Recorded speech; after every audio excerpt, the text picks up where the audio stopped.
The PUD-5 issue is not an issue so much about height and weight and length and all that sort of stuff. It's really an issue about how this town is going to manage and cope with change. One set of supporters feel that it's best not to do anything, to keep things tight the way they are. Things have gone pretty well to this point. Let's leave it just that way. Others, the yes group that I'm a part of, feels that change has to be managed. It needs to be managed with respect for the traditions of the town, but it needs to be managed. That is an attractive parcel, and if we just lie back in the weeds to see what develops with respect to that parcel, we will not do as well as if we had strong guidelines that developers and other people who want to improve their property would use. So in essence, this issue is all about change. Now, I want to thank you again for coming. This is a co-hosted event, and I want to introduce our partner on this issue. That gentleman is Ned Barnes, who is the chair, or the president rather, of the Civic Association of Palm Beach. Greetings, everyone. I'm so glad you could come out today. It's great to have you here, and on behalf of the Civic Association, we're very proud to be able to partner in this opportunity with the Citizens Association. Our speaker today is Town Councilman Michael Pucillo, and we are very, very fortunate to have Michael with us today because he knows a lot about the PUD-5. He's been thinking about it and little else for the last 2 years. Mr. Pucillo is going to lead a walking tour for us, the Civic Association, on a week from Friday, on the 21st, just before the referendum. So if you want to see the street firsthand after today, if you want to go around and look at what would change and what would not change with Mr. Pucillo, you're more than welcome to do that. We're happy to welcome this outstanding public servant who will speak to us about the PUD-5 and answer your questions. Please join me in a round of applause for Councilman Michael Pucillo. Thank you, Ned, for that very nice introduction. It was 57 hours we spent with the Royal Ponciano Way Committee over 1 year. It seems like countless hours, but we spent quite a bit of time, and we had a lot of help. I had a lot of help with some very distinguished members of our community in Palm Beach who served on that as well and gave their time. And the PUD-5 proposal was a product of that. It started when I was not actually asked, but told that I was going to direct the Royal Ponciano Way Study Committee by then Council President David Rossow. I sat down and I looked at the zoning code, and I read through the zoning code provisions, and I saw that we had a historic preservation PUD already in our code for residential properties, the PUD-4. Which was enacted, I believe, in the late 70s, early 80s, and specifically used to save one of Addison Meisner's famous homes, Warden House. And it was turned into a condominium and saved from the wrecking ball. And I thought, well, that's a good start. Why don't we think about doing something like that along those lines in connection with commercial mixed-use properties? So we started with that premise, and the premise was basically, let's figure out what we like and figure out a way to preserve what we like through incentives, and what we don't like, let's figure out a way to make sure what replaces that is consistent with the architecture, the feel, the character of the street. So that was the basic starting point and the starting premise upon which the PUD-5 was based. And we talked a lot about a lot of issues. I've got some slides today I'm going to go through in a moment, but before I do, I'll just say a few points that I think to me at least resonate in terms of this whole debate. When I looked at the CTS zoning, I saw a zoning that was not compatible with Palm Beach, not compatible with Royal Ponciano Way, and not compatible with a pedestrian-friendly Main Street. The CTS zoning was adopted by the Town Council in March of 1980. And virtually everything on that street, except actually in that 5-acre area, except for one building, predates the 1980 adoption of the CTS zoning. CTS zoning is extremely parking intensive. It is, in my view, a zoning scheme that is really designed for a suburban area. And I've said it's essentially the same parking requirements as PGA Boulevard. One parking space for every 200 square feet of retail, one parking space for every 250 square feet of commercial. When you start doing the math and you start thinking about, okay, a 2,000 square foot retail area, that's 10 parking spaces on site, not on the street, but on site. You start to get the picture of what this would look like. The one building that has been constructed since the advent of CTS zoning in 1980 is the Bonner Medical Office that you can see when you come out of Publix. And if you look at that building, it looks like it's on stilts because the whole first floor is parking to support the second story, which is about a 3,000 square foot medical office. And unfortunately, that is the type of parking intensive requirements that CTS zoning has. So I said we've got to come up with something that really is fundamentally different from that. We've got to give some breaks in the parking. So one of the biggest and I think the most significant factor in the PUD-5 is the fact that it gives essentially a pass on first floor retail parking requirements. So if you've got a first floor retail establishment, you know, the type of retail properties you would see on a traditional main street, you don't have to provide on-street parking. As we look at some of the properties we're going to look at today, that's very significant because in order for those properties to have the required parking, you'd essentially have to tear down the buildings that are there and put in drive aisles that cross the sidewalk and put parking lots in. And parking lots, while they certainly serve their purpose, and I understand that, they're not really consistent with a sort of typical Main Street.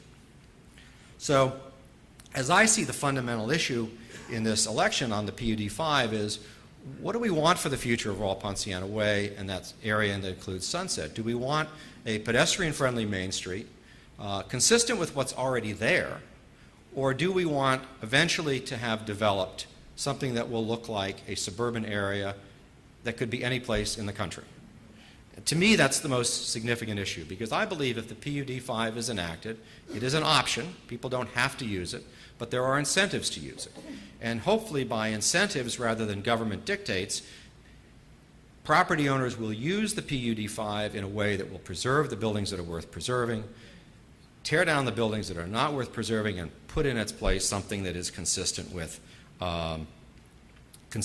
this Main Street feel that I think everyone in this town loves and wants to see preserved. I know those who oppose the PUD-5 essentially, I believe, have the same goal. They want to see the they want to see this area preserved. We just disagree on the best way to do it. I happen to think that the managed approach of the PUD-5 is the best way. And there's a great deal of preservation in the PUD-5. There is no preservation on the CTS zoning. Essentially, everything on that 5-acre block could be torn down, with the exception of the Bradley House, which is landmarked. Everything else could be torn down. Under the PUD-5, we have a contributing building report. The contributing building report was prepared by Jane Day, the town's longtime landmark consultant, and she cataloged every single building on the 5-acre area. 11 of those buildings are in the highest categories, historic and architecturally contributing to the character of the street. In a PUD-5 development, those buildings cannot be torn down. They can be restored, they can be renovated, and hopefully they will be renovated. They can be adapted to modern day use, but they can't be demolished. Under the CTS zoning, those buildings could be demolished tomorrow. There's 7 other buildings that are in the category of urbanistically contributing. Urbanistically contributing is a term that was coined by Stephen Mouzon, who we hired to prepare design guidelines, which are also part of the PUD-5, and that was his term. And essentially what that means is the building itself may not have significant architectural or historic qualities, but it does contribute to the character and the feel of the street in a way that is positive, that we want to preserve those characters. In the case of Testa Restaurant, which we'll start with in a minute, it essentially is the front of the restaurant. A couple of quick points, and then I'm going to go to the slides. Density, a lot of discussion has been made about density. Yes, the PUD-5 has incentives to increase density. CTS allows 6 units per acre. PUD-5 allows 10, and in 2 circumstances allows 13. Those 13 are if you have put your parking underground. Why? Because we don't want to look at parking lots. We want a main street. We don't want to be staring at parking lots. One of the other requirements is you have 30% open space in the PUD-5, and parking lots don't count. So if you put your parking underground, and there's probably only one or maybe two buildings that could do that, you're able to go to 13. The other way that you're able to go to 13 is if you're coming down in your density to 13. We're talking about density levels of 10 and 13 units per acre. The highest density on that street right now on Royal Ponciano Way is 64 units per acre. And we'll see that building in a minute. The highest density in that block is 88 units per acre. So we've got some pretty high density properties there. And part of the PUD-5 density reduction provisions are if you come down, bring your density down 50% or more and down to 13 units per acre, you don't have to provide parking for the new units that you have. And when we get into some of the units, some of the properties, you'll see how exactly that works. Finally, one last point, and then we'll go to the slides. Large-scale development. There's been a lot of concern expressed about City Place and large-scale development. The PUD-5 prevents that in two ways. First, it has a specific limit. You can't have a PUD-5 development in excess of 1.5 acres. The tested property is about 1.32 acres, so it's just above that. The other way it prevents it is by designating these buildings throughout the block that are architecturally and historically contributing. It can't be torn down.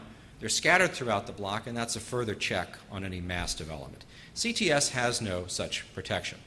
Under CTS zoning, if someone could figure out how to do the parking, they could essentially do a 4.5 acre development there. There's no such restriction on the size. So enough of talking in general terms. Mike, if we can get started on the slides. I've got to start with Testa's Restaurant. This is an urbanistically contributing building under Jane Day's report, and it probably has more characteristics that are identified for preservation than any of the other urbanistically contributing buildings. If there's a development of this property, the front that you see of this restaurant would have to be preserved. Under CTS, if someone bought this 1.32 acres, I have no doubt that that would be torn down. Under PUD-5, they have to save the front two rooms, the upstairs, even the neon signs, which, by the way, our code now prohibits. The feel of this sidewalk seating is very important. This property was built in 1947. Draper Babcock is the architect, not one of the great well-known architects.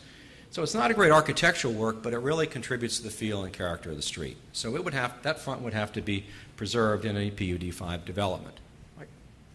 This is the back of Testa's Restaurant. This does not need to be preserved. And this is the type of thing where we would like to see removed and something a little more attractive placed. Like the gas station. The gas station portion of this property is 100 by 125. This is a non-contributing building, as you would expect.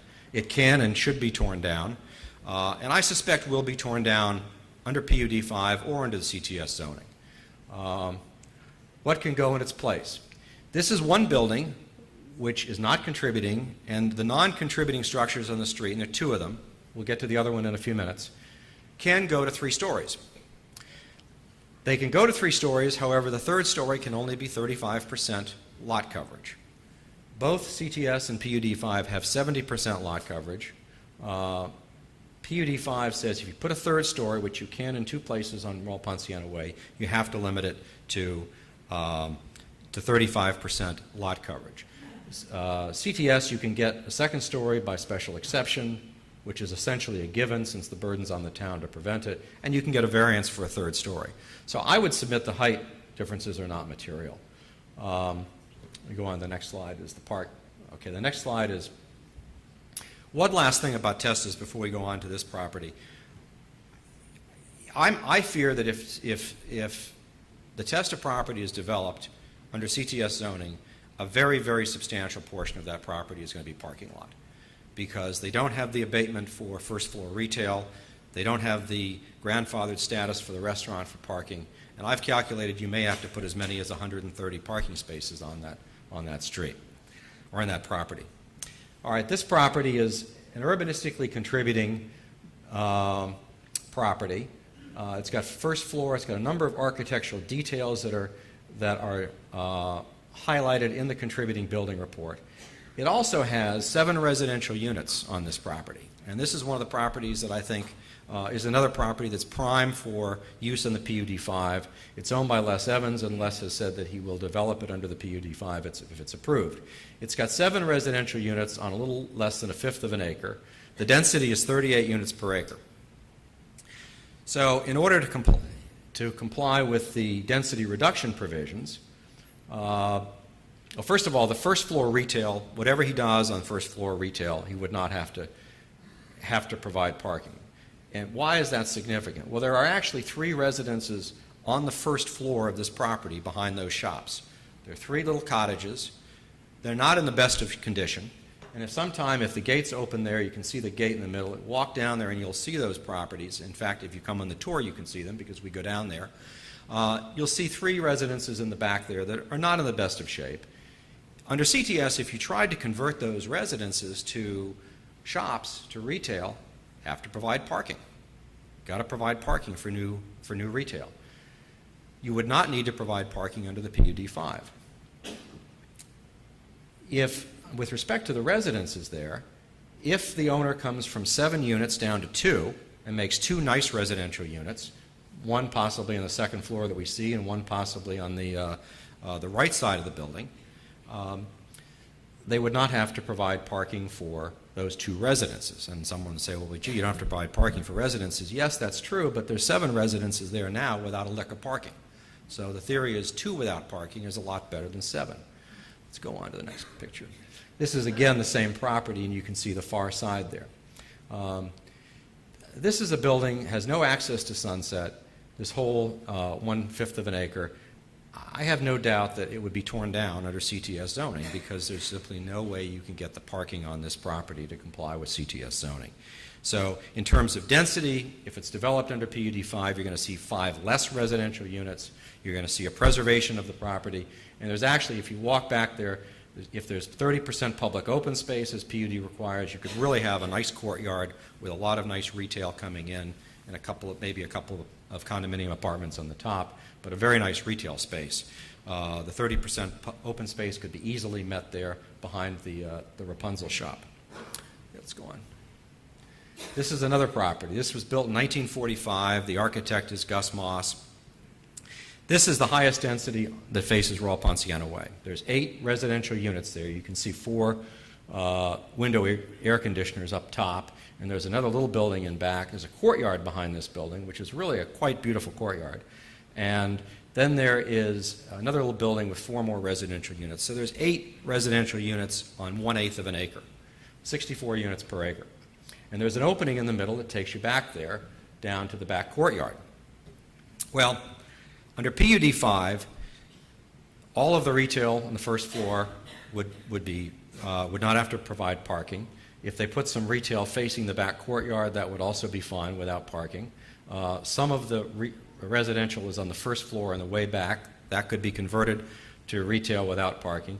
And if they converted from 8 residential units to 2, coming down within 13 units per acre, they would not have to provide parking for those 2 new residential units. So the bottom line is a building like this can be preserved, it can be rehabilitated, it can be turned into something I think quite attractive with that courtyard in the back, and I would encourage you next time you're over there, even though it's got a no trespassing sign, sneak down the alley and take a look at that courtyard because it's really quite pleasant and could be a very nice area. So a lot could be done with this building. And again, just this building and the one we looked at previously, a reduction of 6 units, a reduction of 5 units, that's 11 less residential units. That'll more than offset anything Testes could do. If you don't have PUD-5 as an option, what's going to happen with this building? Well, it's got no access to Sunset.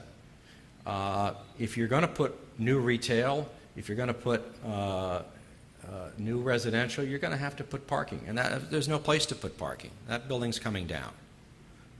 That building is not going to survive under CTS. Someday, someone's going to want to do something there and tear it down. And if you see the building now, it's not in terrible condition, but it's not in the best of condition either. Now, this is another great. This is a non-contributing building. It's the bank building. It was built in the mid-'70s. It's one of 2 buildings on the street that complies with CTS zoning. It has lot coverage. It's the whole property here in the front, and this goes all the way back to Sunset.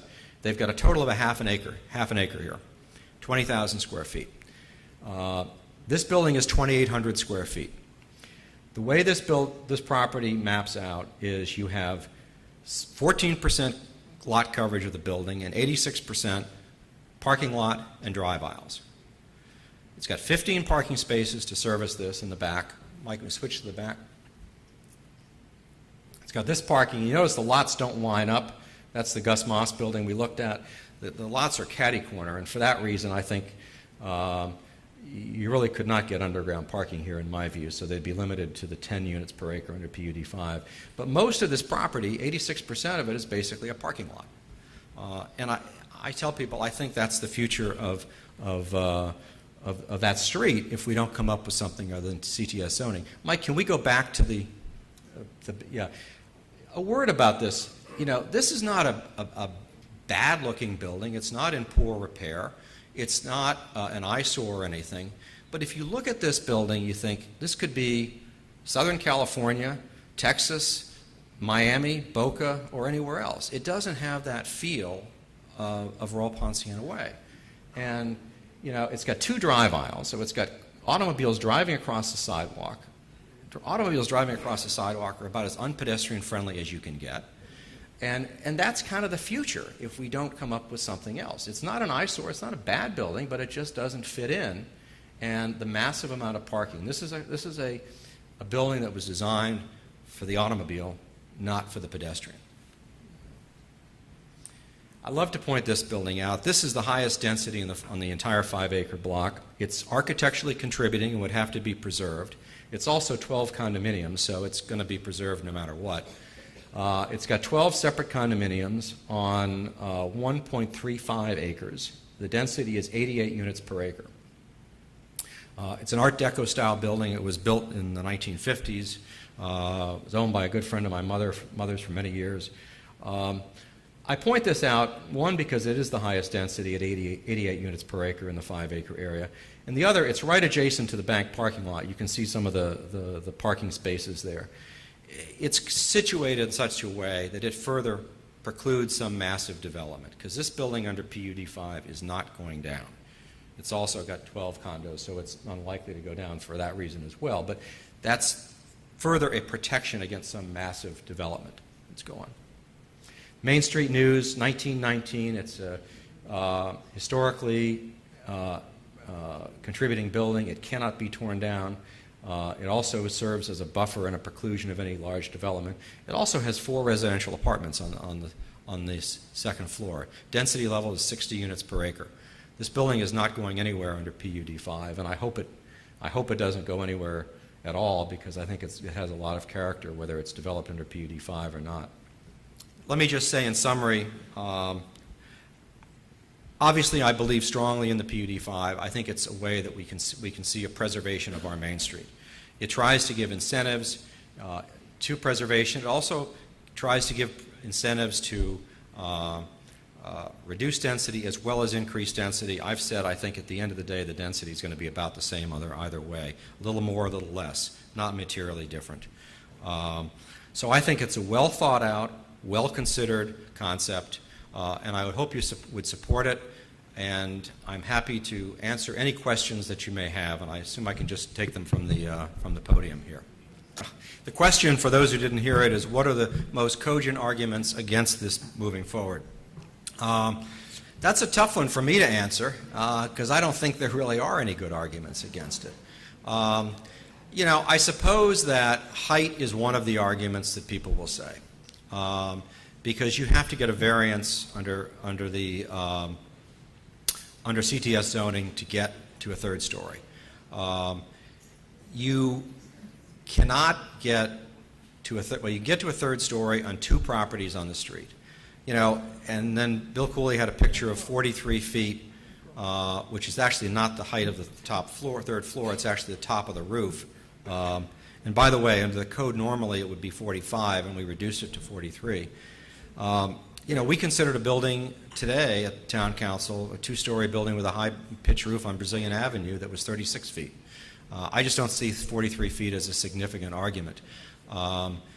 Some people, I think that if you reduce parking or might have less parking, you know, that's a negative. But I think fundamentally we have to decide, what do we want? Do we want a pedestrian-friendly street, or do we want a street that's dictated by the automobile? And yes, we've all been to places in the United States and elsewhere outside this country that are beautiful old main streets, and they've got their little apartments on the top floor. Europe has got plenty of them. And yeah, they're not very automobile friendly, but that's almost the quality that makes them what they are. And that's what we have in this street 100 years later. That's what I think the majority of people want. So yeah, I agree that parking may be a little bit difficult, but I think it's worth preserving. All the way in the back in the blue. May we hear from them, please? I'm not running this thing, but Let them present This before we is ask questions. this is not a debate. However, if these ladies have a question to ask of our interlocutor, You invited them she here, so certainly we would be may. heard by them. I'm running this meeting, not you, sir. You made the And the statement. point is that if this person would like to ask a question, she certainly may. All right? It's not Thank you. on the parking study, if you come in here with a proposal for a PUD-5, if someone wants to develop testas, you will have to come in with a parking study. I mean, there's nothing, this notion of no parking study is, I think, first of all, there have been plenty of parking studies in this town up until now. We had a parking study done on just what the parking requirements were under CTS zoning. And I went and read through that parking study, and I said, okay, you've got, in the Royal Ponciano Way side here, you've got 98,000 square feet of space. To comply with the parking just for what's there, you'd have to have 63,000 square feet of parking. So we've done a lot of parking studies. But to answer your question, if someone wants to do a development, you have got to do a parking study. Well, you've got to do a traffic study too. I mean, one of the things about which I didn't get into on the PUD-5, but is a relevant point and relevant to your question, is if you have a PUD-5 proposal, it's got to go before the Planning and Zoning Commission, which will require traffic and parking. You've got to go to landmarks, not ARCOM, landmarks, because landmarks is basically used, and our landmark code governs approval of these things, because landmarks deals with older buildings and the renovation of older buildings. And then you've got to go through the town council. So you've got 3 hoops you've got to get through to get a specific proposal approved. And, they're going to have to come up with a parking study. If whoever develops testas is going to have to come up with a parking study, whether it's under PUD-5, under CTS zoning, or whatever. It's going to have a parking study for you. The question was, why hasn't this been handled by the Zoning Commission, or what now known as the Planning and Zoning Commission, and actually now is just doing zoning, so it's the Zoning Commission again. It actually was handled by the Planning and Zoning Commission. They initially handled the TESTA application. It came to the Town Council with a recommendation for approval at 15 units per acre. The Town Council voted that down, and at that meeting, David Rosshouse said, we're going to have this blue ribbon committee, and he said, Michael's going to handle it, unbeknownst to me. So what I did is I had a year's worth of committee meetings, and then we made our report to the council. The council then sent this back to the Planning and Zoning Commission. And the Planning and Zoning Commission in March and April of 2013 had 2 meetings on this. And they ultimately approved it. I believe it was 7-0 or 6-1, and sent it back up to the council. So the Planning and Zoning Commission has gotten involved in this, but the council really sort of took it away from them. And I won't put words into the mouth of my colleagues, but I think that the reason it was taken away from P&Z was the concern that this had been kicking around for about 6 years, and no offense to P&Z, but they hadn't somehow gotten something that was going to work. And no offense, we got a commissioner here. I'm reading David Rossow's mind, perhaps, when I say that, but it did go through P&Z. Well, you've got a building that's over 43 feet tall right there on the block now, and that's the Bradley House. It's well over 43 feet high, and it's a landmark building. It's one of the most attractive buildings in the area. So, I mean, if you want to go look at that and see if that dominates and towers over the rest of the buildings, I invite you to do so. I mean, 43 feet, you can only have 43 feet in two places on Raul Ponciano Way. Yes, you can have more 43 feet ultimate top heights but on Sunset. But remember, 43 feet is basically a three-story building with about up to several feet below the base, and then the top of the ceiling is 35 feet, and then you've got 8 foot for a roof or 5 foot for a flat roof if you want. So, yeah, you could build something that's 40 or 43 feet. But, you know, if you look at Raul Ponciano Way and you look at that area, there's three-story buildings all over the place. If you go back up to County Road, across the street from the John Vogt building, which essentially wraps around the whole east corner of that, from Raul Ponciano Way to Sunset, across the street you've got 3 stories there. So, you know, I understand 43 feet, but if you look around, there's a lot of 43-foot buildings already there. I'll take one more question if there is one, and then I can turn it over to, the question was the bank building. What's the worst case scenario and the best case scenario? I think if that building were developed under CTS zoning, you'd have, again, a massive amount of parking, because you're going to have parking for whatever goes. If you tear that building down, you put retail on the first floor, you're going to have parking for that retail. You could put 3 residential units now under CTS on the second floor of that building. And you're going to have parking for that too. So you're going to get a lot of parking in the back there. You're going to essentially get what you've got now with a big parking lot in the back. Under PUD-5, you're going to have some parking because you're going to have parking for the residential. So if you had 5 residential units, you still would have 10 parking spaces in the back, but much less lot coverage, and you wouldn't have to have any parking, and you'd have to have 30% public open space, vias that you could walk on. I mean, the 30% public open space is another big factor that I haven't talked about too much, but every developed property under PUD-5 has got to have 30% public open space. That's vias, courtyards, that type of thing. I'm not saying we're trying to replicate Via Meisner and Via Parigi, but it's that type of concept, and we do not count parking lots towards that open space. Lou? Yeah, and what is it that prevents massing on the site by a potential development? Well, it's the two things I mentioned before: 1.5 acre limitation under PUD-5, and also the fact that if you look at the map, these contributing buildings are scattered throughout. Unless there's any questions, why don't I give the crowd some chance to talk, and you can judge for yourself at the end of their presentation, and maybe you'll have some questions for them too. First of all, I want to say that we did not come planning to speak, and it's not intended to be a debate, so I understand that, and I thank the Civic and the Citizens Association for inviting our presence here. I'm not going to get into a lot of little details. We have a table in back with literature. The other side has a table in back with literature, and if you're willing to study up, then you should stop at the tables and look. But I would say one of the things that keeps being bantered about is that what could happen under the current CTS zoning is so terrible that we better fix it. And in fact, if it could have happened, it probably already would have happened. That's our position. And the fact that the council has had very onerous parking requirements has been, I've said to people before, so if you've heard me say it, I apologize. It's kind of like a parent with a curfew.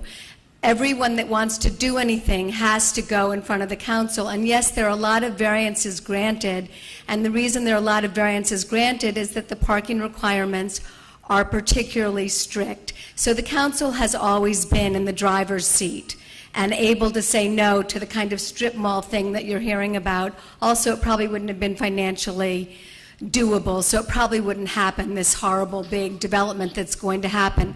Our current zoning is 1 story by right and 2 story by special exception or variance. What is being proposed is 2 stories by right and 3 stories by special exception or variance, and it's currently 6 units per acre. It's being proposed to be 13 units per acre, and yes, there are things that pre-exist, and we have to deal with those, but a little map which maybe could illustrate this better is the red buildings are buildings that could come down. Some of these buildings are on Royal Poinciana Way. The bulk of the buildings are on Sunset.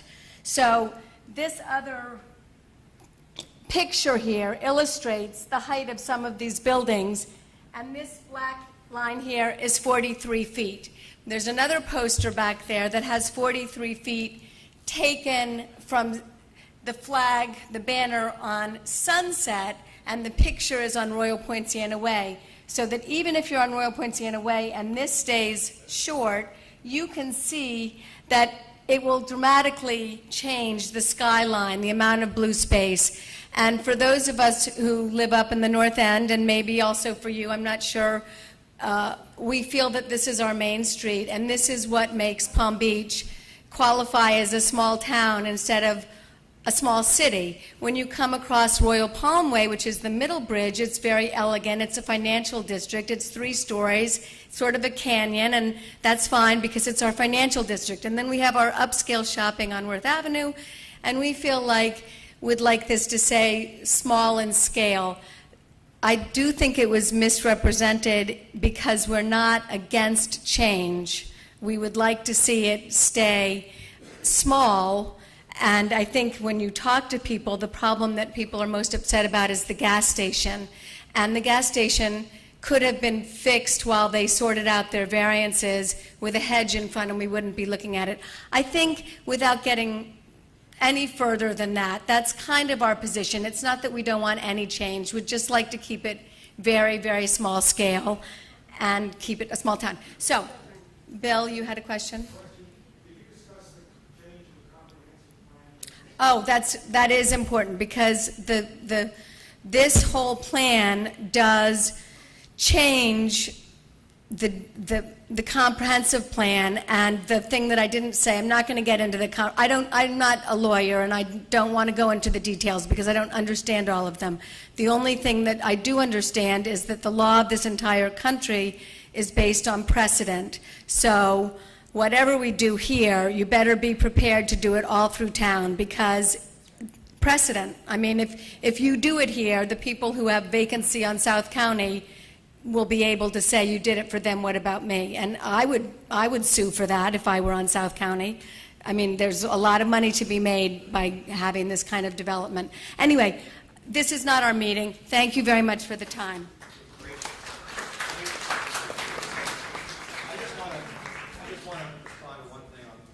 Rachel, you may not know this either, but you see red here. You can't get 3 stories here, or here, or here, or here. The only 2 spots on Royal Poinciana Way that you get stories are these 2 right here. These are contributing buildings.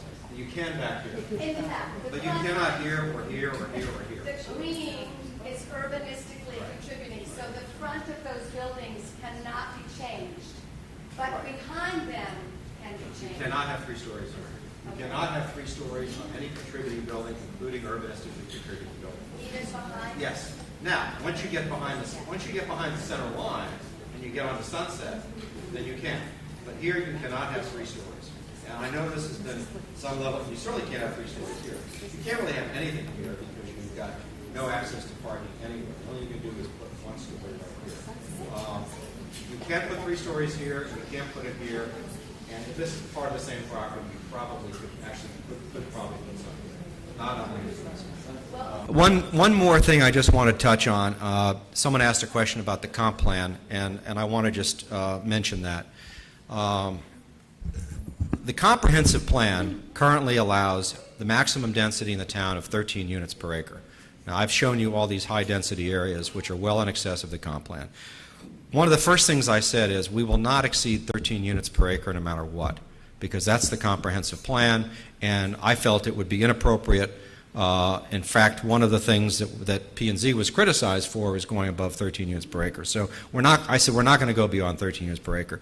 The density across the street along Bradley Place is 13 units per acre, right across the street from this area. The density in Midtown on the ocean is currently 13 units per acre. They're all more than that, but that's the current density at 13 units per acre. Along the lake in Midtown is 13 units per acre. So there are some changes to the comprehensive plan, but I would characterize them as technical to allow for the existence of this PUD-5. They are not we're not changing the density in the comprehensive plan. We are staying within 13 units per acre. And believe me, I viewed that as a line that we would never cross because I knew exactly what would happen if we did. And that's why 13 units is the maximum. So I want to thank Ned and Lou for having this. I want to thank all of you for coming out. Rachel, thanks for contributing as well. I'm around. If anyone has any questions, I can answer some more questions.